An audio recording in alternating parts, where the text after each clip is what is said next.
Now, with all this talk of sunshine, we have a big celestial event coming up, and that is the total solar eclipse. Many of you making plans to go out to Ohio or right along the course of the totality, but even here in southern West Virginia, we will see the sun dim a bit, but will Mother Nature cooperate? This has been well advertised now for quite some time, the total solar eclipse across the central and eastern parts of the U.S. First of all, it'll be in Texas during the early to mid-afternoon for a duration of about 4 minutes. Let's work north into the Mississippi Valley. Here we are, Carbondale, Illinois, right there in that 1 to 2 o'clock hour for about 4 minutes of totality. Even further north into Ohio, in Dayton, that's the closest spot to us, right in that 3 to 3:15 time frame. And then farther north into New England, we are going to see the totality very close to about 3:20 to 3:26 p.m. in Watertown. So you might be asking yourself, what about in our region? Obviously, we're not under the totality, but how much of the sun will be dimmed out as the moon passes between the Earth and the sun? Well, in Beckley, 89.9% of the sun will be blocked out. So yes, it will dim a bit in the time frame right there around 3:13 p.m. So what is the historical probability of cloud cover? Let's go right now to the weather graphics and let's check it out, because we have a 39% chance of it being overcast based on historical observations of cloud cover April 8th at the Beckley Memorial Airport. There's a 60% chance of cloudy skies if the temperature is at or below 45 degrees. So the colder the temperature, the better chance for that stratus deck in that lower level in which the sun would be completely phased out. Now there's a 36.7% or less chance of cloudy skies when the temperature is at or above 68 degrees. So the warmer the temperature, the better chance we are going to see most of the totality. Of course, you want to get the glasses to protect your eyes.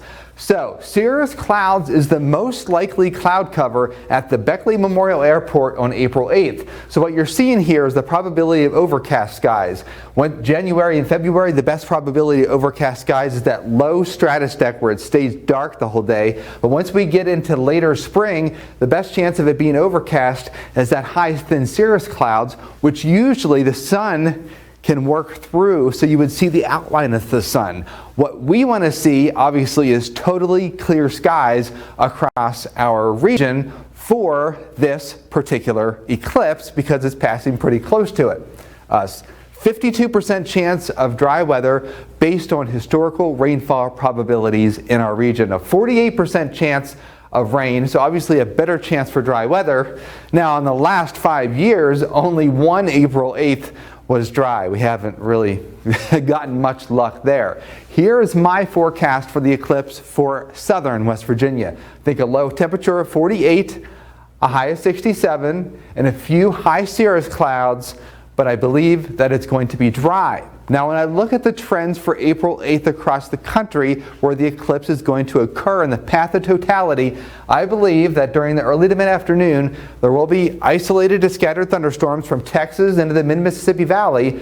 But I believe that from about, Illinois all the way north into Ohio, there will be some bubbling cumulus clouds, but I don't think it's going to be raining. And I do believe that it will be dry across western parts of New York into parts of New England. So obviously most folks are going to head out to the totality path to see it, but just remember we are in spring. It'll be in the middle of spring in April, and we are in severe weather season, and that plays a factor into my forecast from the Mississippi Valley into Texas. So once again, we have the total solar eclipse coming up on April 8th. You can purchase the glasses. That's the best way to see them without damaging your eyes. And let's pray that we'll see a lot of sunshine. So during the early to mid-afternoon, it'll dim out just a bit, and it will be a spectacle to see in the daytime sky. Of course, we will continue to follow the forecast for April 8th for southern West Virginia, and we will have more information as we get closer. Chief Meteorologist Chad Merrill for Newswatch. Now, wasn't that pretty interesting? I love doing a specific forecast like that. And of course, I don't think the next eclipse is going to happen until like 2099. So it's going to be a while before the eclipse passes pretty close to our region. There's usually an eclipse every year. It's just where on earth is it, literally? 2099. That's absolutely wild and bonkers insane. That's crazy. I'm super excited. I'm very interested whenever it comes to astronomy or astrology. Astronomy. Apparently I'm not that interested since I don't know all the time, but that's like my favorite field of science. So whenever I get to hear about eclipses and all that stuff, it's really exciting to me. I'm super duper excited for this, and you saying that last comment I think is going to push me to finally buy those eclipse glasses. Yes, definitely do. I think it'll be something that you'll want to see. And if you go out to Ohio where it's going to be a total solar eclipse, it literally goes from sun to darkness, temperature falls very quickly, and it's just something that's breathtaking. It takes your breath away. It does. Director Caleb said that the birds fall silent. Now, that's all the time we have for right now, but we have more news, weather, and sports coming away right after the break.